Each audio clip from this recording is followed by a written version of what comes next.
ಹರೇ ಕೃಷ್ಣ. ಎಲ್ಲ ಕೇಳುಗರಿಗೂ ಶ್ರೀಮದ್ ಭಾಗವತದ ಅಧ್ಯಯನಕ್ಕೆ ಸ್ವಾಗತ. ಶ್ರೀಮದ್ ಭಾಗವತದ ದಶಮಸ್ಕಂದದಲ್ಲಿ ಭೌಮಾಸುರನ ಉದ್ಧಾರದ ಕುರಿತಾಗಿ ನಾವು ತಿಳಿದುಕೊಳ್ಳುತ್ತಿದ್ದೇವೆ. ಸ್ವರ್ಗಾಧಿಪತಿಯಾದ ಇಂದ್ರನು ಭೌಮಾಸುರನ ಕುರಿತಾಗಿ ಶ್ರೀಕೃಷ್ಣನಲ್ಲಿ ದೂರು ಹೇಳಿದನು. ಭೌಮಾಸುರನು ಪ್ರಾಗ್ಜ್ಯೋತಿಷ್ಪುರದಲ್ಲಿ ವಾಸವಿದ್ದನು. ಆತನ ಮೇಲೆ ಶ್ರೀಕೃಷ್ಣನು ಆಕ್ರಮಣವನ್ನು ಮಾಡಿದನು. ಶ್ರೀಕೃಷ್ಣನ ವಾಹನವಾದ ಗರುಡನು ತನ್ನ ಸೈನಿಕರಿಗೂ ಆನೆಗಳಿಗೂ ತೊಂದರೆಯನ್ನು ಉಂಟುಮಾಡುವುದನ್ನು ಕಂಡು ಭೌಮಾಸುರನು ಗರುಡನ ಮೇಲೆ ಆಕ್ರಮಣವನ್ನು ಮಾಡಿದನು. ಆದರೆ ಗರುಡನು ಸಾಮಾನ್ಯ ಪಕ್ಷಿಯಲ್ಲ. ಭೌಮಾಸುರನ ಆಕ್ರಮಣದಿಂದ ಆತನಿಗೆ ಸ್ವಲ್ಪವೂ ನೋವಾಗಲಿಲ್ಲ. ತನ್ನ ಉಪಾಯಗಳು ಯಾವುದೂ ಶ್ರೀಕೃಷ್ಣನ ವಿರುದ್ಧವಾಗಿ ಫಲಿಸುವುದಿಲ್ಲ ಎನ್ನುವುದನ್ನು ಭೌಮಾಸುರನು ಕಂಡನು. ಶ್ರೀಕೃಷ್ಣನನ್ನು ಕೊಲ್ಲಲು ತಾನು ಮಾಡುವ ಪ್ರಯತ್ನಗಳೆಲ್ಲ ನಿಷ್ಫಲವಾಗುತ್ತಿವೆ. ಈ ರೀತಿಯಾಗಿ ಯೋಚಿಸಿದಂತಹ ಭೌಮಾಸುರನು ಶ್ರೀಕೃಷ್ಣನನ್ನು ಹೊಡೆಯಲು ಒಂದು ತ್ರಿಶೂಲವನ್ನು ತೆಗೆದುಕೊಂಡು ಕಡೆಯ ಬಾರಿಗೆ ಪ್ರಯತ್ನ ಮಾಡಲು ತೀರ್ಮಾನಿಸಿದನು. ಆದರೆ ಶ್ರೀಕೃಷ್ಣನ ಕೌಶಲವು ಎಷ್ಟಿತ್ತೆಂದರೆ ಭೌಮಾಸುರನು ತ್ರಿಶೂಲವನ್ನು ಮುಟ್ಟುವ ಮೊದಲೇ ಸುದರ್ಶನ ಚಕ್ರವು ಅವನ ತಲೆಯನ್ನು ಕತ್ತರಿಸಿತ್ತು.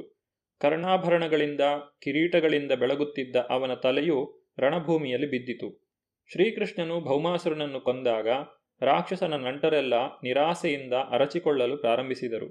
ಪ್ರಾಜ್ಞರು ಪ್ರಭುವಿನ ಧೀರ ಕಾರ್ಯಗಳನ್ನು ಹೊಗಳಲು ಪ್ರಾರಂಭಿಸಿದರು.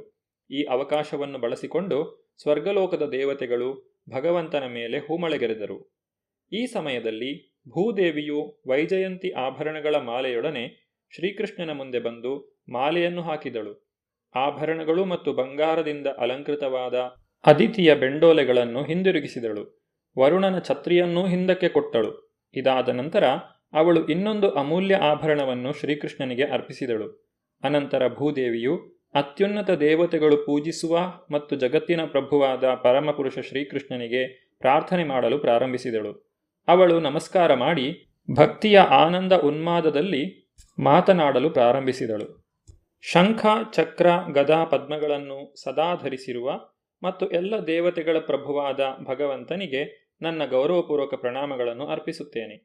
ದಯವಿಟ್ಟು ನನ್ನ ಗೌರವಪೂರ್ವಕ ಪ್ರಣಾಮಗಳನ್ನು ಸ್ವೀಕರಿಸು.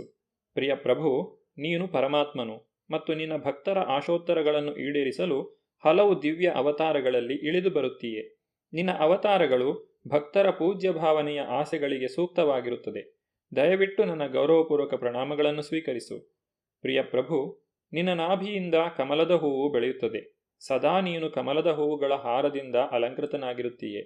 ನಿನ್ನ ಕಣ್ಣುಗಳು ಕಮಲದ ದಳಗಳಂತೆ ತೆರೆದುಕೊಂಡಿರುತ್ತದೆ.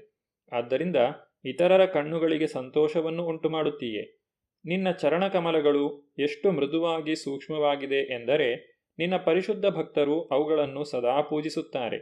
ನಿನ್ನ ಚರಣಕಮಲಗಳು ಅವರ ಕಮಲ ಸದೃಶ ಹೃದಯಗಳನ್ನು ಸಮಾಧಾನಗೊಳಿಸುತ್ತವೆ. ಆದ್ದರಿಂದ ನಾನು ಮತ್ತೆ ಮತ್ತೆ ನನ್ನ ಗೌರವಪೂರ್ವಕ ಪ್ರಣಾಮಗಳನ್ನು ಅರ್ಪಿಸುತ್ತೇನೆ. ಎಲ್ಲ ಬಗೆಯ ಧರ್ಮ, ಕೀರ್ತಿ, ಶ್ರೀಮಂತಿಕೆ, ವಿದ್ಯೆ ಮತ್ತು ತ್ಯಾಗಗಳು ನಿನಗೆ ಸೇರಿವೆ. ನೀನು 5 ಶ್ರೀಮಂತಿಕೆಗಳ ಆಶ್ರಯನು. ನೀನು ಸರ್ವವ್ಯಾಪಿಯಾದರೂ ವಸುದೇವನ ಮಗನಾಗಿ ಕಾಣಿಸಿಕೊಂಡಿದ್ದೀಯೆ. ಆದ್ದರಿಂದ ನನ್ನ ಗೌರವಪೂರ್ವಕ ಪ್ರಣಾಮಗಳನ್ನು ಸ್ವೀಕರಿಸು. ನೀನು ಮೂಲ ದೇವೋತ್ತಮ ಪರಮಪುರುಷ ಮತ್ತು ಎಲ್ಲ ಕಾರಣಗಳ ಪರಮಕಾರಣನು. ನೀನು ಮಾತ್ರವೇ ಎಲ್ಲ ವಿದ್ಯೆಯ ಆಗರ. ಸ್ವತಃ ನಿನಗೆ ಜನ್ಮವಿಲ್ಲ, ಆದರೂ ನೀನು ಸಮಸ್ತ ಬ್ರಹ್ಮಾಂಡದ ತಂದೆ. ಎಲ್ಲ ಬಗೆಯ ಶಕ್ತಿಗಳಿಗೆ ನೀನೇ ಆಗರ ಮತ್ತು ಆಶ್ರಯ. ಈ ಜಗತ್ತಿನ ಅಭಿವ್ಯಕ್ತಿಗೆ ನೀನು ಕಾರಣ. ಈ ಬ್ರಹ್ಮಾಂಡದ ಕಾರಣನೂ ನೀನೇ, ಪರಿಣಾಮವೂ ನೀನೇ. ಆದ್ದರಿಂದ ದಯವಿಟ್ಟು ನನ್ನ ಪ್ರಣಾಮಗಳನ್ನು ಸ್ವೀಕರಿಸು. ಪ್ರಿಯಪ್ರಭು, ಭಗದತ್ತನೆಂಬ ಈ ಹುಡುಗನು ನನ್ನ ಮಗನ ಮಗ. ಅವನ ತಂದೆಯ ಸಾವಿನಿಂದ ಉಂಟಾದ ಭಯಂಕರ ಸನ್ನಿವೇಶವು ಅವನ ಮೇಲೆ ದೊಡ್ಡ ಪರಿಣಾಮವನ್ನು ಉಂಟುಮಾಡಿದೆ. ಅವನಿಗೆ ದಿಗ್ಭ್ರಮೆಯಾಗಿದೆ. ನಿನ್ನ ಚರಣಕಮಲಗಳಲ್ಲಿ ಶರಣಾಗತನಾಗಲು ಅವನನ್ನು ಕರೆದುಕೊಂಡು ಬಂದಿದ್ದೇನೆ. ಈ ಬಾಲಕನಿಗೆ ಆಶ್ರಯವನ್ನು ನೀಡಿ ನಿನ್ನ ಚರಣಕಮಲಗಳ ಆಶೀರ್ವಾದಗಳನ್ನು ಕರುಣಿಸು ಎಂದು ಬೇಡಿಕೊಳ್ಳುತ್ತೇನೆ. ಅವನ ತಂದೆಯ ಪಾಪಕರ್ಮಗಳ ಫಲದಿಂದ ಅವನು ಬಿಡುಗಡೆಯಾಗಲಿ. ಭೂಮಾತೆಯ ಪ್ರಾರ್ಥನೆಯನ್ನು ಕೇಳಿದ ಶ್ರೀಕೃಷ್ಣನು ಕೂಡಲೇ ಎಲ್ಲ ಭಯಂಕರ ಸನ್ನಿವೇಶದಲ್ಲಿಯೂ ಅವನನ್ನು ರಕ್ಷಿಸುವ ಭರವಸೆಯನ್ನು ನೀಡಿದನು. ಅವನು ಭಗದತ್ತನಿಗೆ ಹೆದರಿಕೊಳ್ಳಬೇಡ ಎಂದು ಹೇಳಿದನು. ಅವನು ಅನಂತರ ಎಲ್ಲ ಬಗೆಯ ಶ್ರೀಮಂತಿಕೆಗಳಿಂದ ತುಂಬಿದ್ದ ಭೌಮಾಸುರನ ಅರಮನೆಯನ್ನು ಪ್ರವೇಶಿಸಿದನು. ಭೌಮಾಸುರನು ಅಪಹರಿಸಿ ಬಂದಿಗಳನ್ನಾಗಿ ಇಟ್ಟುಕೊಂಡಿದ್ದ 16,100 ಮಂದಿ ತರುಣಿಯರಾದ ರಾಜಕುಮಾರಿಯರನ್ನು ನೋಡಿದನು. ದೇವೋತ್ತಮ ಪರಮಪುರುಷನಾದ ಶ್ರೀಕೃಷ್ಣನು ಅರಮನೆಯನ್ನು ಪ್ರವೇಶಿಸಿದ್ದನ್ನು ಕಂಡ ರಾಜಕುಮಾರಿಯರು ಅವನ ಚೆಲುವಿಗೆ ಮನಸೋತರು. ಅವನ ನಿಷ್ಕಾರಣ ಕಾರುಣ್ಯಕ್ಕಾಗಿ ಬೇಡಿಕೊಂಡರು. ಯಾವುದೇ ಹಿಂಜರಿಕೆ ಇಲ್ಲದೆ ಶ್ರೀಕೃಷ್ಣನನ್ನು ತಮ್ಮ ಪತಿಯನ್ನಾಗಿ ಸ್ವೀಕರಿಸಲು ಮನಸ್ಸಿನಲ್ಲಿ ನಿರ್ಧರಿಸಿದರು. ಅವರಲ್ಲಿ ಪ್ರತಿಯೊಬ್ಬಳು ಶ್ರೀಕೃಷ್ಣನು ತನ್ನ ಪತಿಯಾಗಲಿ ಎಂದು ಪ್ರಾರ್ಥಿಸಿದಳು. ಶ್ರದ್ಧೆಯಿಂದ ಮತ್ತು ಗಂಭೀರವಾಗಿ ಅವರು ಪರಿಶುದ್ಧ ಭಕ್ತಿಯಿಂದ ತಮ್ಮ ಹೃದಯಗಳನ್ನು ಕೃಷ್ಣನ ಚರಣಕಮಲಗಳಲ್ಲಿ ಅರ್ಪಿಸಿದರು. ಪ್ರತಿಯೊಬ್ಬರ ಹೃದಯದಲ್ಲಿರುವ ಪರಮಾತ್ಮನಾಗಿ ಶ್ರೀಕೃಷ್ಣನು ಅವರ ಪರಿಶುದ್ಧ ಭಕ್ತಿಯನ್ನು ಅರ್ಥ ಮಾಡಿಕೊಂಡನು. ಅವರನ್ನು ತನ್ನ ಪತ್ನಿಯನ್ನಾಗಿ ಸ್ವೀಕರಿಸಲು ಒಪ್ಪಿದನು. ಅವರಿಗೆ ಯೋಗ್ಯವಾದ ಉಡುಪುಗಳನ್ನು ಒಡವೆಗಳನ್ನು ಕೊಡಲು ಏರ್ಪಾಟು ಮಾಡಿದನು. ಪಲ್ಲಕ್ಕಿಯಲ್ಲಿ ಕೂಡಿಸಿ ಪ್ರತಿಯೊಬ್ಬಳನ್ನು ದ್ವಾರಕೆಗೆ ಕಳುಹಿಸಿದನು. ಅರಮನೆಯಿಂದ ರಥಗಳು, ಕುದುರೆಗಳು, ಆಭರಣಗಳು ಮತ್ತು ಹಣದ ರೂಪದಲ್ಲಿ ಮಿತಿಯಿಲ್ಲದಷ್ಟು ಸಿರಿಯನ್ನು ಸಂಗ್ರಹಿಸಿದನು. ಒಂದೊಂದಕ್ಕೆ 4 ದಂತಗಳಿದ್ದ 50 ಬಿಳಿಯ ಆನೆಗಳನ್ನು ದ್ವಾರಕೆಗೆ ಕಳುಹಿಸಿಕೊಟ್ಟನು. ಈ ಘಟನೆಯ ನಂತರ ಕೃಷ್ಣನೂ ಸತ್ಯಭಾಮೆಯೂ ಸ್ವರ್ಗಲೋಕದ ರಾಜಧಾನಿಯಾದ ಅಮರಾವತಿಗೆ ಹೋದರು. ಸ್ವರ್ಗದ ಅರಸ ಇಂದ್ರ ಮತ್ತು ಅವನ ಪತ್ನಿ ಶಚೀದೇವಿಯರ ಅರಮನೆಯನ್ನು ಪ್ರವೇಶಿಸಿದರು. ಇಂದ್ರ ಮತ್ತು ಶಚಿದೇವಿಯರು ಅವರನ್ನು ಸ್ವಾಗತಿಸಿದರು. ಕೃಷ್ಣನು ಇಂದ್ರನಿಗೆ ಅದಿತಿಯ ಬೆಂಡೋಲೆಗಳನ್ನು ಕೊಟ್ಟನು.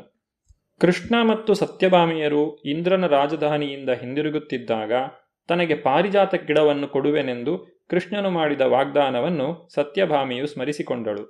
ಸ್ವರ್ಗಲೋಕಕ್ಕೆ ಬಂದ ಅವಕಾಶವನ್ನು ಬಳಸಿಕೊಂಡು ಅವಳೊಂದು ಪಾರಿಜಾತ ಗಿಡವನ್ನು ಕಿತ್ತು ಗರುಡನ ಮೇಲೆ ಇಟ್ಟುಕೊಂಡಳು. ಒಮ್ಮೆ ನಾರದರು ಒಂದು ಪಾರಿಜಾತ ಪುಷ್ಪವನ್ನು ಶ್ರೀಕೃಷ್ಣನಿಗೆ ಅರ್ಪಿಸಿದಾಗ ಶ್ರೀಕೃಷ್ಣನು ಅದನ್ನು ತನ್ನ ಹಿರಿಯ ಹೆಂಡತಿಯಾದ ರುಕ್ಮಿಣಿಗೆ ನೀಡಿದನು. ಆಗ ಸತ್ಯಭಾಮೆಯು ಶ್ರೀಕೃಷ್ಣನಿಂದ ಒಂದು ಪಾರಿಜಾತ ಪುಷ್ಪವನ್ನು ಬಯಸಿದಳು. ಶ್ರೀಕೃಷ್ಣನಿಗೆ ತನ್ನ ಪತ್ನಿಯರ ಸ್ಪರ್ಧೆಯ ಮನೋಭಾವವು ಅರ್ಥವಾಯಿತು. ಅವನು ನಸುನಗೆ ನಕ್ಕನು ಮತ್ತು ಸತ್ಯಭಾಮೆಗೆ, ನೀನು ಒಂದು ಪುಷ್ಪವನ್ನು ಮಾತ್ರ ಏಕೆ ಕೇಳುತ್ತೀ? ಪಾರಿಜಾತ ಪುಷ್ಪಗಳ ಒಂದು ಗಿಡವನ್ನೇ ನಿನಗೆ ಕೊಡಬೇಕೆಂದು ನನಗೆ ಆಸೆ ಎಂದನು. ವಾಸ್ತವವಾಗಿ ಸತ್ಯಭಾಮೆಯು ತನ್ನ ಕೈಗಳಿಂದಲೇ ಪಾರಿಜಾತ ಗಿಡವನ್ನು ತೆಗೆದುಕೊಳ್ಳಲಿ ಎಂದು ಶ್ರೀಕೃಷ್ಣನು ಸತ್ಯಭಾಮೆಯನ್ನು ಕರೆದುಕೊಂಡು ಹೋಗಿದ್ದನು. ಆದರೆ ಇಂದ್ರನೂ ಸೇರಿದಂತೆ ಸ್ವರ್ಗಲೋಕದ ನಿವಾಸಿಗಳಿಗೆ ಕಸಿವಿಸಿಯಾಯಿತು. ಪಾರಿಜಾತ ಗಿಡವು ಭೂಮಿಯಲ್ಲಿ ಇಲ್ಲ. ಅವರ ಅನುಮತಿಯಿಲ್ಲದೆ ಸತ್ಯಭಾಮೆಯು ಒಂದು ಗಿಡವನ್ನು ತೆಗೆದುಕೊಂಡಿದ್ದಳು. ಗಿಡವನ್ನು ತೆಗೆದುಕೊಂಡದ್ದಕ್ಕಾಗಿ ಇತರ ದೇವತೆಗಳನ್ನು ಸೇರಿಸಿಕೊಂಡು ಇಂದ್ರನು ಕೃಷ್ಣನನ್ನು ಸತ್ಯಭಾಮಿಯನ್ನು ವಿರೋಧಿಸಿದನು. ತನ್ನ ಪ್ರೀತಿಯ ಹೆಂಡತಿ ಸತ್ಯಭಾಮಿಯನ್ನು ಸಂತೋಷಪಡಿಸಲು ಕೃಷ್ಣನು ದೃಢ ಮನಸ್ಸು ಮಾಡಿ ಹಠ ಹಿಡಿದನು. ಇದರಿಂದ ದೇವತೆಗಳಿಗೂ ಶ್ರೀಕೃಷ್ಣನಿಗೂ ಯುದ್ಧವಾಯಿತು. ಎಂದಿನಂತೆ ಕೃಷ್ಣನು ಗೆದ್ದನು. ಅವನು ವಿಜಯದ ಸಂತೋಷದಿಂದ ತನ್ನ ಪತ್ನಿಯು ಆರಿಸಿದ್ದ ಪಾರಿಜಾತ ಗಿಡವನ್ನು ಈ ಭೂಮಿಗೆ ಅಂದರೆ ದ್ವಾರಕೆಗೆ ತೆಗೆದುಕೊಂಡು ಬಂದನು. ಗಿಡವನ್ನು ಸತ್ಯಭಾಮೆಯ ಅರಮನೆಯ ತೋಟದಲ್ಲಿ ನೆಟ್ಟರು. ಈ ಅಸಾಧಾರಣ ಗಿಡದಿಂದಾಗಿ ಸತ್ಯಭಾಮೆಯ ತೋಟದ ಮನೆಗೆ ಅಸಾಮಾನ್ಯ ಸೌಂದರ್ಯ ಬಂದಿತು. ಪಾರಿಜಾತ ಗಿಡವು ಭೂಮಿಗೆ ಬಂದದ್ದರಿಂದ ಅದರ ಪರಿಮಳವು ಭೂಮಿಗೆ ಬಂದಿತು. ಅದರ ಪರಿಮಳವನ್ನು ಜೇನನ್ನು ಅರಸಿಕೊಂಡು ಸ್ವರ್ಗದ ಹಂಸಗಳೂ ಭೂಮಿಗೆ ಬಂದವು.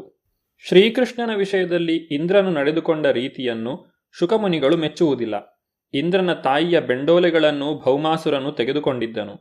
ತನ್ನ ಅವ್ಯಾಜ ಕರುಣೆಯಿಂದ ಅವುಗಳನ್ನು ಇಂದ್ರನಿಗೆ ಹಿಂದಿರುಗಿಸಲು ಶ್ರೀಕೃಷ್ಣನು ಸ್ವರ್ಗಲೋಕಕ್ಕೆ ಹೋಗಿದ್ದನು.